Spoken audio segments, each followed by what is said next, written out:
Hello guys, welcome to another video. Team 7 in Tensura by he_who_remains. Chapter 13 Death Battle Gara Pav. It's impossible. It was supposed to be a friendly spar. How did things turn out like this? Is it even possible to defeat such a monsters? That one little girl just took out the strongest in our group without breaking a sweat. She is just toying with us. There is no way she used any of her power, judging by the look on her face. My eyes and nails are bleeding. Every part of the body is about to be ruptured. Even though some of us have predicted this outcome, nobody expected it to be this one-sided. I am currently breathing heavily and looking at all the people who are on the ground unconscious. There's Naruto, Kakashi, Sakura, and Mei Terumi, laying on the floor. I am barely able to hold my sand from falling and losing consciousness. Even though it's one-sided, I can't give up as a cage of the village. Uniki is still standing, although barely, and Ai is still in his lightning-coated armor ready to attack. Sasuke is using his Sharingan visual powers to make a Susanoo. How did things come to this? A couple of hours earlier, just as we were discussing the things that can lead to peace between the two worlds, the little girl came crashing through the door. Judging by her indecent clothes and lack of manners, one can guess that she is just a kid who doesn't know how the world works. Although this kid is younger than me, even though I am the youngest child in the family. This just proves the lack of manners, but at least she should dress up elegantly if she is friends with the leader of this nation. Apart from the indecent clothes, this girl gives me a creepy feeling. Just then I saw Uniki addressing them as brats. Even though he has each and every right to be arrogant, as he is the second Tsuchikage and the oldest person here, but that still didn't give us the right to criticize someone who is the leader of the nation. Technically, he is above us in terms of power, as we are just the leader of the village, whereas he leads a military nation, whose subordinates are at his beck and call. It's not a good idea to provoke someone like that, even if he is in the right. Even though he didn't notice, the scene that took place after didn't go unnoticed by both and me. The subordinates that were gathered in the room were about to attack us at any moment if their leader hasn't stepped in. I felt dread for the first time after Madara just by looking at the black-haired butler. For a second I thought I saw something on his hand. That was replaced just when their leader told us about the spar. That happened because the little girl called us weak, leading us to take the provocation seriously. Tsuchikage Ego couldn't take the blow from the kid who couldn't dress decently, and he accepted the challenge. Rimuru. So we will meet on the training ground in an hour. You can do the stretching till then. You will need it, he said with a devilish grin. I didn't know at that time that we shouldn't have taken that warning with a grain of salt. We didn't know that our arrogance would come to bite us. Rimuru Pav. I just challenged them to a friendly spar, although they can guess that it's not as friendly as it seems. It would be interesting. I couldn't stop myself from laughing at their misery of going against Milam. As they left us, their figure disappeared through the broken door. Both Veldora and Ramirez came in front of me to ask the questions which I can guess. Veldora. Rimuru, my sworn brother, I want to fight them. I also want to make them my disciple too. Velzard. Why not fight with me, little brother? You still lack manners. You should learn a thing or two from Rimuru. Even though I am angry at Milam, it's no doubt that she has improved more than you in the short time she spent with Rimuru than you. Veldora. Rimuru, save me. Velzard looked at me with a smile on her face that didn't reach her ears and asked. Velzard. Will you save him, youngest brother? Rimuru. No ma'am. Even though I wanted to save him, I couldn't ruin my relationship with Velzard that I built after so much hard work. It's no exaggeration to say that she looks out for me more than any other sibling. I can also hear words like traitor and backstabber. I simply chose to ignore them and turn towards Ramirez, who looked like she has the most important question in the world. Ramirez. I am going to ask you, why are they fighting in the training ground instead of dungeons where they can be revived? You also know that if I try I could even make them don't feel pain, so they won't suffer, right? Just when I was about to reason with her, there was a sound of laughter coming from behind me. After looking I saw that it was Diablo who was laughing. Diablo. Fufufu, you don't know the plan of Lord Rimuru, Lady Ramirez. What the hell is he talking about? What plan?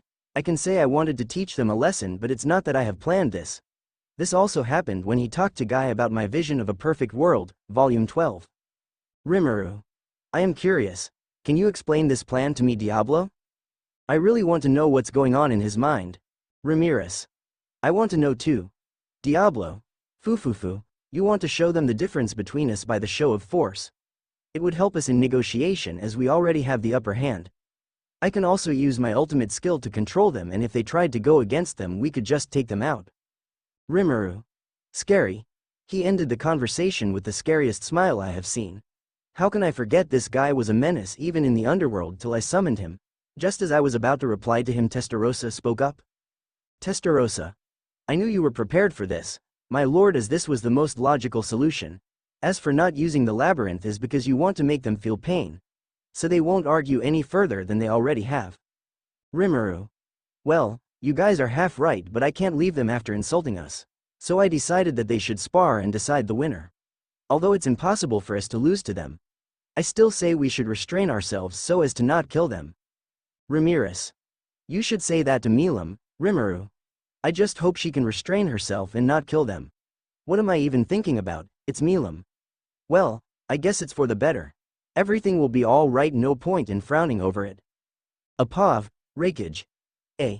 It's no point thinking if the choices we made are correct or not. We should focus on the fight up ahead.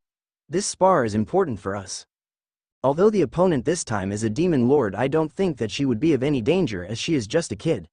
It's a good thing we asked Falmia the names of the demon lord. We just have to work together to defeat her, that's all. We are currently on our way to the training ground that we visited yesterday. This is an excluded training ground that does not entertain even their military. It had me thinking, why they even made this if they won't train their military here. This ground is even bigger than where their soldiers train. Just as we came here we saw the people who were at the meeting. Other than them there is a blonde-haired man who is beaten up and a creature who is flying on top of him. Rimuru was the one that invited us and told us about them. Rimuru. Let me introduce them, this is Veldora Tempest. He is also my brother. Whereas the pixie above is Ramirez. So she is Ramirez, and she is also a demon lord. I can't believe my eyes. Uniki. See, you were fussing for nothing. Even our subordinates can beat her. Although I can't agree with his way of speaking, he speaks the truth. Any one of us can beat her. She is like a fly to us. Rimuru. Well, your opponent today will be Milam. You have to fight her till the other party is knocked out. The match will be everyone versus Milam alone. Naruto. Wait, isn't it unfair for her to fight us all alone? Sakura. Yeah, he is right. Is it fair? Well, it's not up to us to decide that. She chose it upon herself. There is no time to waste on sympathy. Rimuru. Don't worry, it's her fight. She can handle herself. You should worry about yourself. If you win I will grant you one wish. That can be anything from a non-aggression pact to a technology exchange. You can ask for anything you want. I don't want anything from you in return if we win, as you don't have anything. It is a great deal for us. Although he mocked us at last, there is no doubt that we will benefit from this bet if we win. Uniki. Don't forget your promise, brat. After he nodded, the old man who was training the soldiers yesterday stepped forward with a smile on his face. Gentlemen, I am Hakuro. I will be the referee for this match. The match will not end till the other party is completely incapacitated from getting up. Now, take your position. The spar will start in about 3.2.1 fight. Third person Pav. Just as the spar began, Milam has thrown her punch at the strongest person in the group. That is Naruto. Seeing their strongest member get taken out with one punch, everyone became startled. Kakashi, his sensei, stepped forward toward her while Sakura has gone to check on him. Just then Kakashi took out his kunai and jumped towards her. When kunai was inches away from her body it shattered in pieces, and before Kakashi could think, an elbow hit him on his head, smashing his head. Seeing their fellow Kage in this state, Mei used magma style while Sakura checked on Kakashi, as Naruto is simply unconscious without even using Kurama's chakra. When she checked on him she saw that he was not breathing and was dead. Kakashi's head was smashed into pieces and he was dead. Despair followed her and tears were threatening to release from her eyes. When she raised her head she saw Mei in the same state as Kakashi. She can see how much useless she is in this situation. Sorry, Sakura's fans. Sakura. Why did you kill him? When her voice was raised everyone was startled at first. That their fellow Kage was dead. They couldn't believe their eyes and ears for that. Milam. He died. I was restraining myself from using my power. Even then he died. Just like I told you are weak. Gaara. Someone died. Why didn't you stop this death battle? Gaara did the most logical thing one can do in this situation. That was to call off the match and reduce the upcoming casualties. In response Hakura said. Hakuro. According to the rules, the match will be over when one party is incapacitated from the match. Till then it's a death match. Try to survive, gentlemen. The people around them looked at them without any hint of sympathy. They were just enjoying them fighting this monster. Gaara. This is madness, Sakura. You can't do this to us. Their protest fell on deaf ears. They now know that there wasn't any chance of winning in the first place. Milim. Shut up. You are fighting me now. After Milim said this, she released her aura, which led them to her knees, and Sakura was unconscious as she couldn't take any more of this trauma. Everyone was hyperventilating and their blood vessels popped. It took everything for them to keep standing. The harder they try, the heavier the pain gets. Their eyes were leaking blood from them and their hand and legs were getting ripped apart. The nails were bleeding and falling apart in Uniki's case. Even though he knows he has to fight, he can't gather his particles. Eye lightning armor has saved him from fully becoming unconscious. Just then Naruto woke us, although his situation isn't looking good and he was just like the rest of them. When he sensed that Kakashi is not breathing anymore and Mei is just hanging on to her life by a thread margin, he became furious about this, as the innocent have to lose their life. When Milim saw that Naruto was up, she couldn't help but be amused and took back her aura and said in a mocking tone, "Milim, how about this? You use your strongest attack while I use mine. It should settle the account between us, right?" Sasuke came forward and said all right, although he isn't showing it. He is very angry at them for taking the life of their sensei and Hokage. Both Sasuke and Naruto used Susanoo and Kurama avatars, merging them and throwing the tailed beast bomb with Sage and Lightning Chakra mixed in it.